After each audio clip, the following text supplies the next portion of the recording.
மயிலாடுதுறையில் நகர திமுக மற்றும் விளையாட்டு மேம்பாட்டு அணி சார்பாக தமிழர் திருநாள் திராவிட பொங்கல் விளையாட்டுப் போட்டிகள் சாய் விளையாட்டு மைதானத்தில் நடைபெற்றது.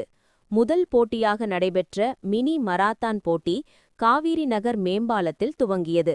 மராத்தான் போட்டியை நகர்மன்ற தலைவர் செல்வராஜ், முன்னாள் எம்எல்ஏக்கள் அன்பழகன், அருட்செல்வன் தொடங்கி வைத்தனர்.